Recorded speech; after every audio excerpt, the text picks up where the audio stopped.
érosion oyo route principale oya port pêcheur vraiment eza ya kobeba tozosenga papa oyaki na kati ya kinkole pêcheur babengaki oya kotala baye olie balakisa o érosion oyo esalami na route principale balekisi o mopanzi nazopangutsa ya misu papa na ngai akosunga biso tozosufrir botala nzela ndenge bebi papa oyaki mokonzi na biso oyaki me balekisaka nzela mosusu baboyi kokotisa otudra ligne principale na biso olembi souffrance oyo tala ndenge tokomi kopi ya bafemme libre to mpe bachele na mompono awa na Kinshasa esalemaka kasi kokamwa bango bakoma kosala yango ondio na bapolice mpo na protection na bango ekoma nango kope ya la police tala bien na basusi etebele mituka ekufa erataka te yango wana nde fasilitaka kope wana na ndenge ya kokamwa tala neti oyo aye yaye kope esimbi me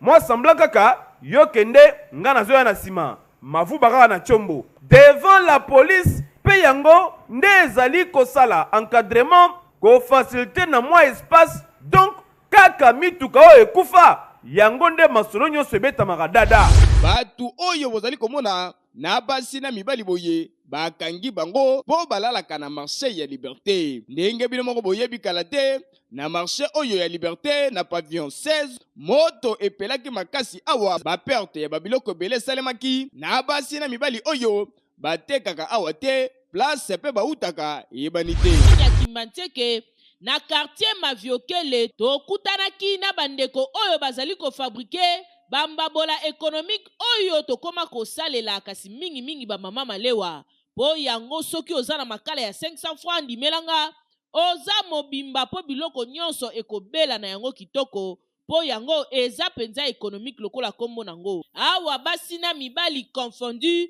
batie mayele na bango awa po na réalisation ya COP na bango na njili bya série soki tolongo nango kuna toye nango leo toya nango mwana tofini soki tofini esili tosali baboule esili totie na moi kosombele bakisi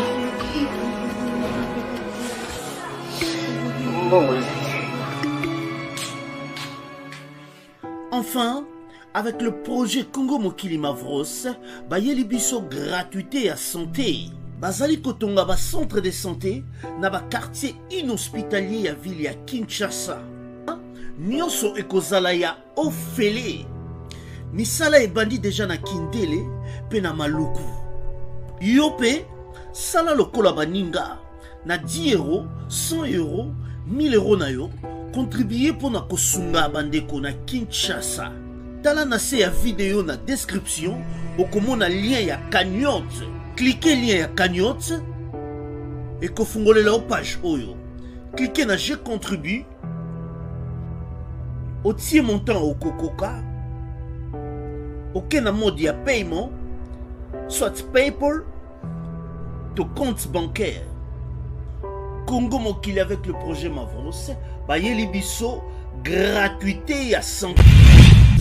Batata ba mama bilenge Congo Kinshasa, Congo Brazzaville, pe diaspora mokili mobimba to pesi bino mbote bisika nyonso bozwabi tozali na esengo makasi ya kotelema liboso na bino pe kopesa bino basango o elekanaka na mokili pe na Kinshasa. Tofungola magazine na biso ya mokolo lelo Pona koyebisa na bino que Assemblée nationale et prorogaki lobby jeudi 16 décembre 2021 pour la 14e fois état de siège na ba province ya Nord Kivu pe Ituri. Elisabeth Kumbi apesi ba détail na commentaire ou. Et Salemaki lobby jeudi 16 décembre 2021, Bipai Wapi, Assemblée nationale est prolongée qui pour la 14e fois, prorogation et état de siège dans la province à Nord Kivu pays Ituri. Nayango, François Robota, Oyazali ministre d'État en charge du développement rural, a défendu qui projet à loi Oyo portant prorogation et état de siège. Ponaye, texte Oyo et qu'on permettre na ba FARDC ba force ougandaise, ya ko poursuivre wa opération pour na ko silisa insécurité na est ya RDC. Kasi ya ki ko justifier prorogation Oyo na ndenge situation ya insécurité ezali ko persister pe en vue ya ko consolider nouvelle dynamique sécuritaire na la province Oyo Mibale. Pour rappel, ezali depuis le 30 novembre 2021 que ba FARDC bazali accompagné na ba force ougandaise pour na ko lutter contre ba ADF ou ba bazoseme désolation na partie est ya RDC. Dr Elvis Boulabadi azalaki bongo réélu na poste ya président ya conseil urbain de l'ordre de médecins ville-province ya Kinshasa et salamaki bongo mokolo ya lobi jeudi bolanda reportage ya José Mboulay.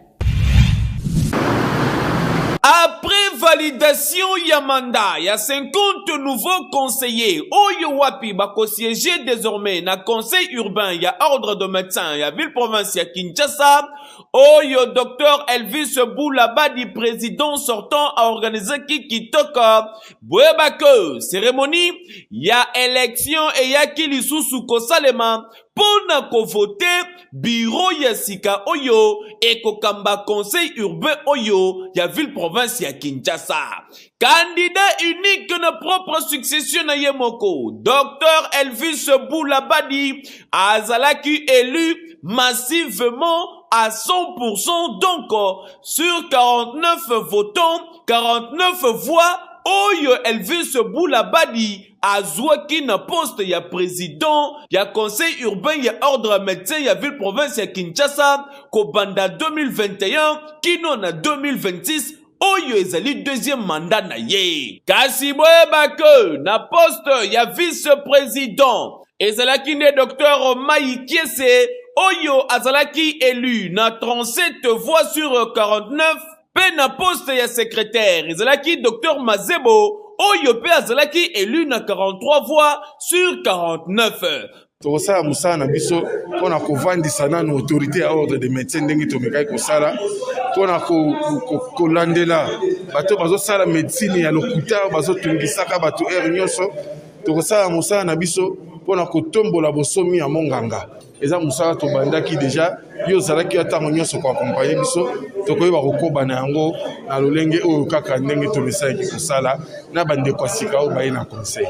Wana eza musala ya makasi eza très important parce que comme tozoloba la base ya musala na biso eza population. On lance un appel fort na bato wana oyo baza correct te baza na ba diplôme te baza kosala misala oyo biso pona ko ternir image ya docteur congolais. Donc on va suivre bango tokolandela bango pona ko dénicher bango et ko pesa bango na autorité compétente. Tala conseil urbain ya ordre ya ba médecin ya ville province ya Kinshasa na bokamba mi toujours ya Elvis Boulabadi bazali très déterminé pona koyeba lolenge ko redorer image ya ba médecin ya ville province ya Kinshasa pe ko miemia musala na bango poete ezala respecter na ba niveau nyonso bitumba oyo Elvis Boulabadi abanda depuis kala akotika ngope jamais. Sur demande ya population ya circonscription électorale na ye yantele honorable Marie-Kiette Mutinga asalaki bongo descente na Kinkole pona kotala eta ya nzela ya libongo ndenge ekomi. Député provincial Marie-Kiette Mutinga oyo azali bongo mwana ya ntele ya solo akitaki na Kinkole pêcheur na commune ya ntele kotala likambu oyo ya érosion bipai wapi population belela bakondi ya ndenge na ndenge baya pe balaka kasi babongisa nzela yango te kasi boyebaka nzela oyo ememati na port ya Kinkole pêcheur accès awa eza impossible c'est-à-dire nzela ya koleka eza te kasi lokola azali élu ya ntele honorable Marie-Kiette Mutinga ayokaki mbela ya population pe akitaki sur place kasi selon ba information honorable Kiette Mutinga abandaki deja misala ya nzela oyo kasi asilisa te po balobaki na ye atika pe gouvernement central eko s'en charger na yango kasi ti lelo yo ata eloko moko te kasi population balebi lisusu ke président de la République Félix Antoine Tshisekedi ayaka awa na Kinkole kasi baboyaki kolakisa ye érosion oyo. Érosion oyo route principale oya port pêcheur. Vraiment za kobeba. Tozo senga papa oyaki na kata Kinkole. Kinkole pêcheur babenga ki ya kotala. Baye ole balakisa o érosion oyo salami na route principale balekisi o mupanzi. Alors papa tozo senga boye. Mama Muchinga oyo biso to votaki po alobelela biso po pase sila nazo pangusa ma misu papa papa na ngai akosunga biso tozo souffrir botala nzela ndenge baby papa oyaki mokonzi na biso oyaki me balekisaka nzela mosusu baboyi kokota tout droit ligne principale na biso bopesa mama mutinga permission aya kosala musala tolembi souffrance oyo tala ndenge tokomi érosion oyo mama mutinga ayaki liboso bandai kosala yango me baye bakase balobi asala yango te ata te jeune abwaka lisusu te kinkole oyo papa président de la république oyaki omonaki toyebi te soki okomaki place oyo makambo eza pene ya kobeba na kinkole toza na posa commune ya nsele ezonga ndenge ezalaki honorable Marie Kete Mutinga aza na biso awa aza na susi ya commune ya nsele toyebi te popesa ata maloba ata makoki ensemble na bato oyo bakoki kobongisa esika oyo ebonga kinkole ezonga ndenge ezalaki. Awa tokosenga na bakondi mingi na gouvernement provincial hôtel de ville boye bakosala quelque chose boye bakozwa ba responsabilité na bino po nzela oyo eza na ba intérêt public po honorable Marie Kete Mutinga abandaki na ye mwana bato kasi bopekisi ye likambu oyo boya kosilisa ngo na lombango po nzela oyo etikali muke elimwa. Promotion $1,900 ezali ko continuer bongo na agence de voyage Eric Travel pour na kozwa bourse d'études na yo pour na kotanga na mboka Chypre.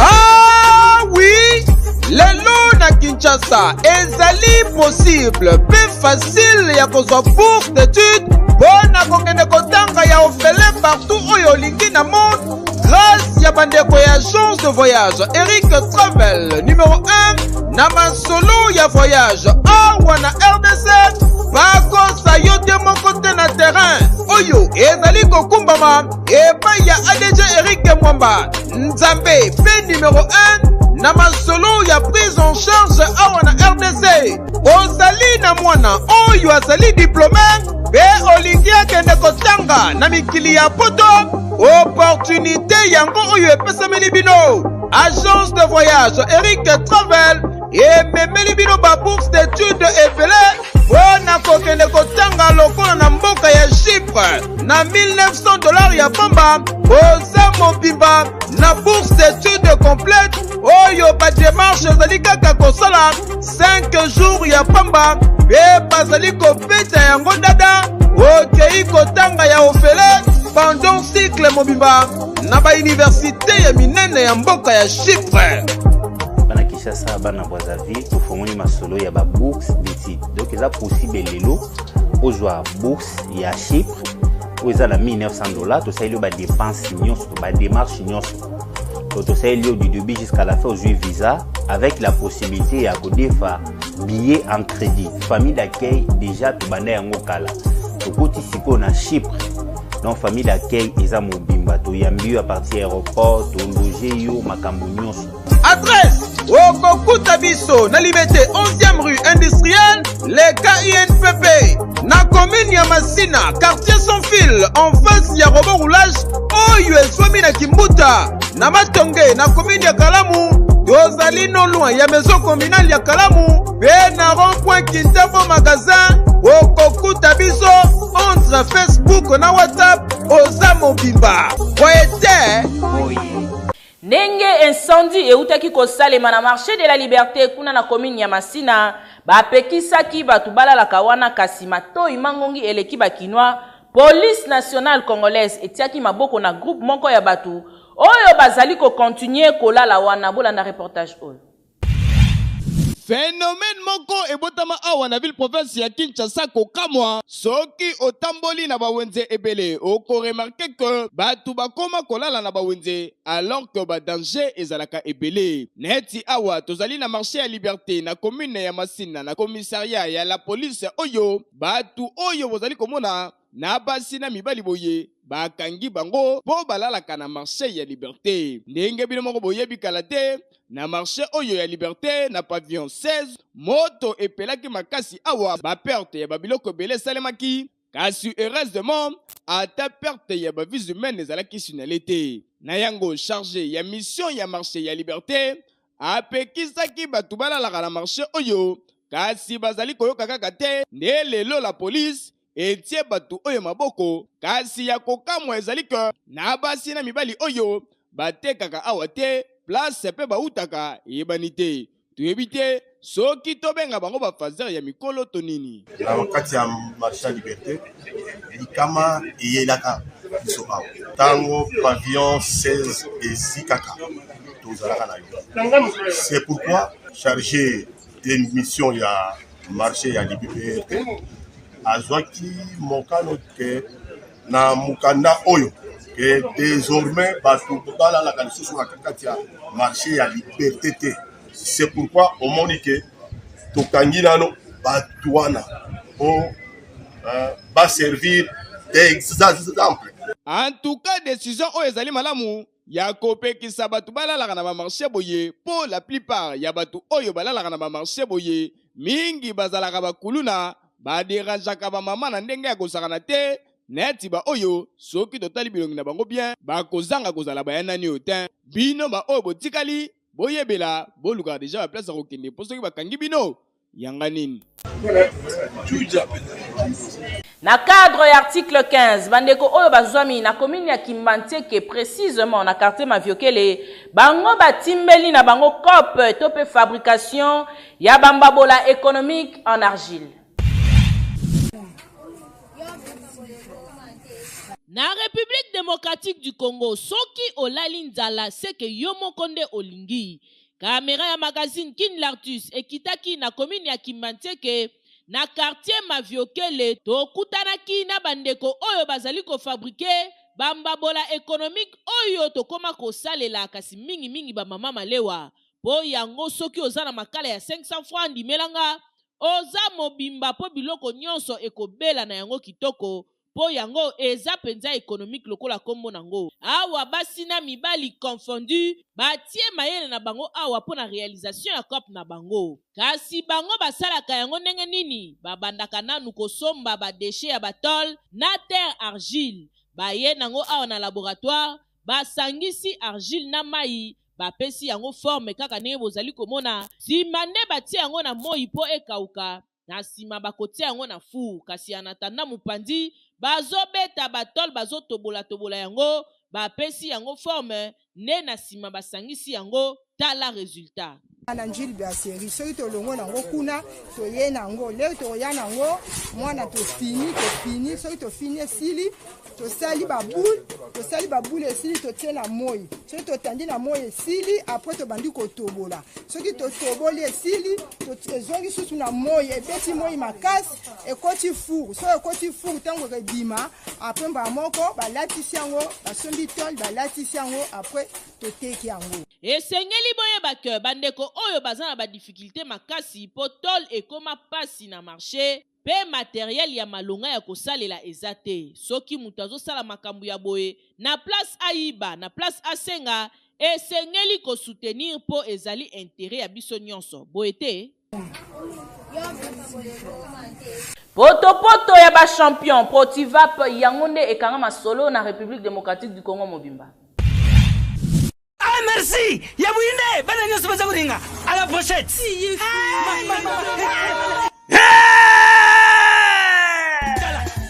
Eza popo totate kasi ezali de véritable Protivap poto ya bana mboka. Ndeko soki olingi mona na yo koma na santé kitaka ata na kinchwekina lesa ye Protivap akozala lokola baoyo tala tika koluka batata mwasi bandoki lesaka mwana na yo Protivap ezali kotekama partout na bawenze baboutique baalimentation Kinshasa pe Congo mobimba bayebi deja Protivap luka ozwa yango na moins cher ya kosakana te mpo na bolamu ya bana. Bouzala Kwerme, Protivap est donné la protéine et énergie. Atana Kinchwekina, Meka. Makusa, Protivap, poto kitoko pona babebe pro. Caméra ya magazine Kin Lartus ekitaki na commune ya Masina précisément na wenze ya Indu kotala ndenge nini bambala etekamaka. Bolanda ba détail na commentaire oyo.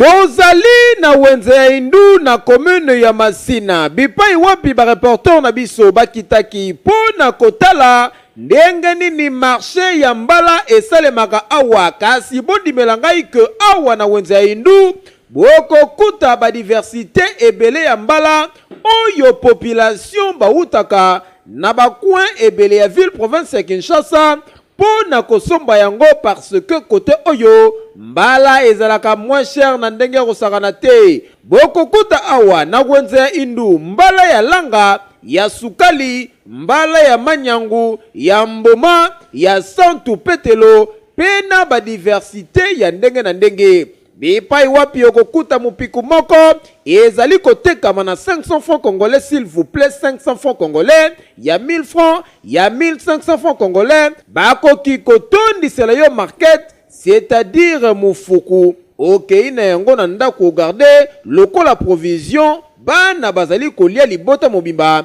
pe bazali kosepela kasi kote oyo na marché ya Indu bamama oyo basalaka mombongo na bango awa bazali kolela lisusu makasi na oyo etali bongo ba difficulté mingi ya nzela oyo bakutanaka na yango tango bakendaka kosomba biloko na bango na plateau ya bateke pe bakotaka na ba village ya kati lokola Dumi Menkao pe bamboka misusu trafic ezali kosalema ya malonga te po banzela ezali malamu te na ndenge kosakana te utava musika tolonga banda awawa okeiti mai ndombe okoti gra libulu mai ndombe tibanango bokoti na bamboka bakati bokoma okeluka oluka moye bakonzi babongisa nzela ya mikaru nzela ya plateau nyonso badumi mponani gouvernement ekotela banzela yango tokosenga pe epai ya bakonzi ya mboka baluka kosala quelque chose pona kobongisa banzela ya ba province ya République démocratique du Congo po trafic esala malamu commerce esalema na ndenge oyo esengeli. Global Carpe Diem Service GCDS na mokuse ezali ko faciliter bino po na ba obtention ya ba visa.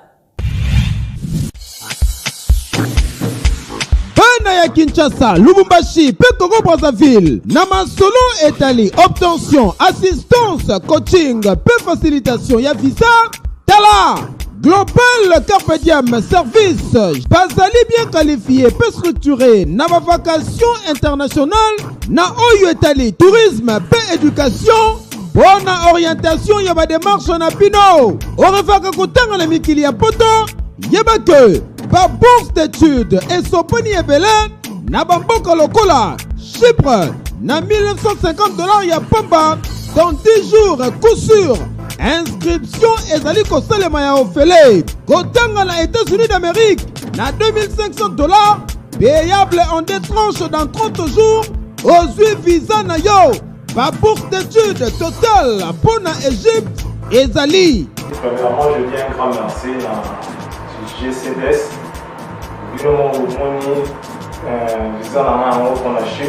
Merci mingi na GCDS na ndenge bafuyanga visa na ngai ndenge napesi bango dossier na humilité pe na juan donc ndenge bango kaka bango mpe baya po awa eza un coup une flamme pesi agence DGS merci na oyo asaleli ngai na mambongo mokie na ngoma mokie apesi na visa oyo nakoki nayebisaki bino awa eza GT na GCDS ete suka masolo na ke Chypre. Le voyage GCDS pour notre obtention de visa pour les Chypre, on vous appelle toutes les amis les jumeaux du net, tous les gens qui puissent venir à l'agence GCDS pour obtention de visa de Chypre. C'est réparti ici. Bino ba oyo bolela tourisme na bamboka lokola Dubaï, Afrique du Sud, ba pays ya espace Schengen, pe ba destination ebele awa ezali kopeta matata avec accueil pe orientation sur place na ba pays oyo kokomela. Global Carpe Diem Service asali méga promo pour la étude, tourisme, conférence pe besoins médicaux na mboka ya Canada na $950 ya pamba oza mobimba. Wakanisi ya sili ta GCDS a tient à disposition na pino ba visa de travail pour na mboka ya Canada na $4000 ya pomba oza mopiba. Durée ya visa ezali kosala kaka 60 jours. Soit adresse Okokuta biso sur avenue Wakatingi numéro 166, référence croisement ya avenue Wakatingi na Huilerie en face ya Kolufungula na commune ya Kinshasa oza mobimba. Boite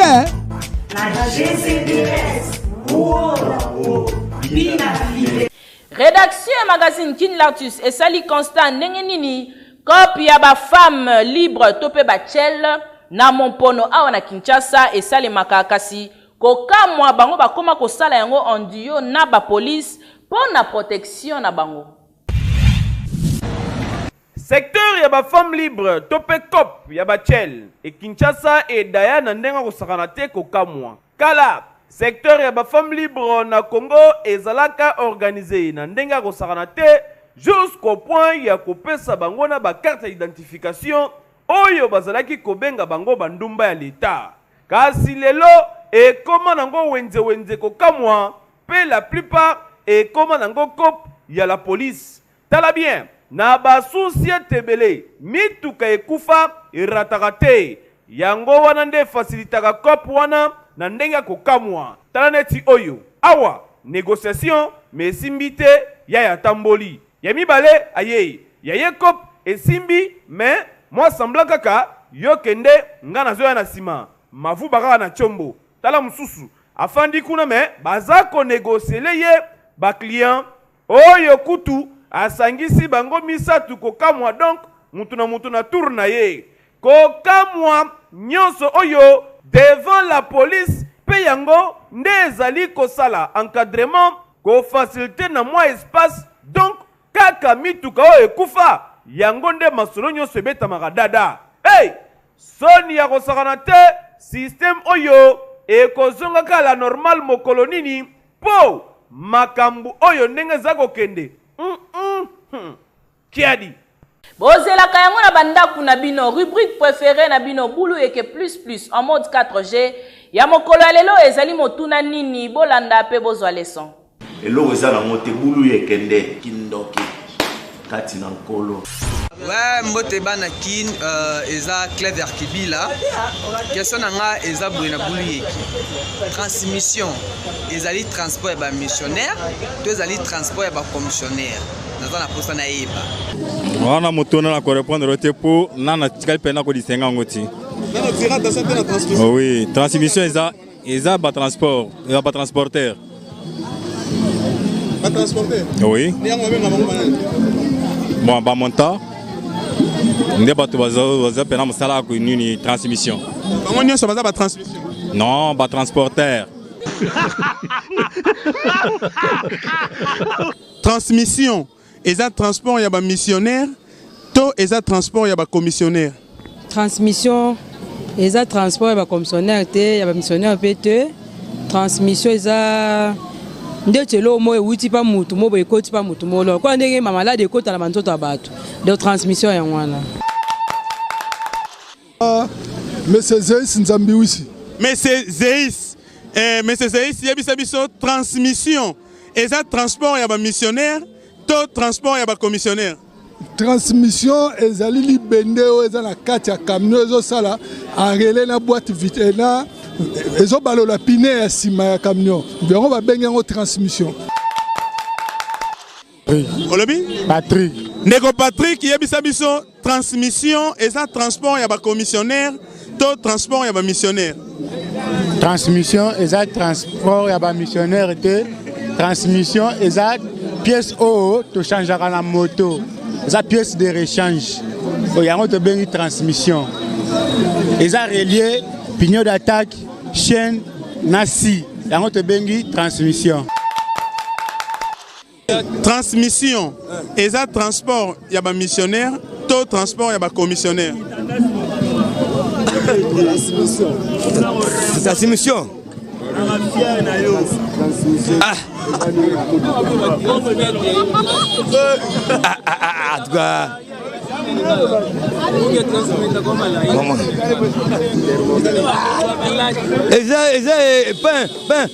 Pain, médicaments et on mettre pas maladie. Et ça, médicaments, pas la maladie, pas au pica. C'est la mission. Comment on a Moïse?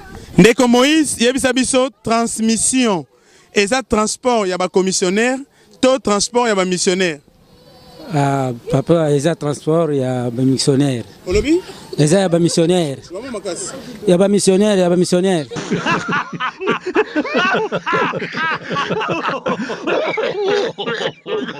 Boulouye que plus ne tombera jamais, ça c'est l'original, parole du maître, ça parle plus trop. Quand on connaît, on connaît. Et quand on ne connaît pas, on apprend, parole du jeune maître.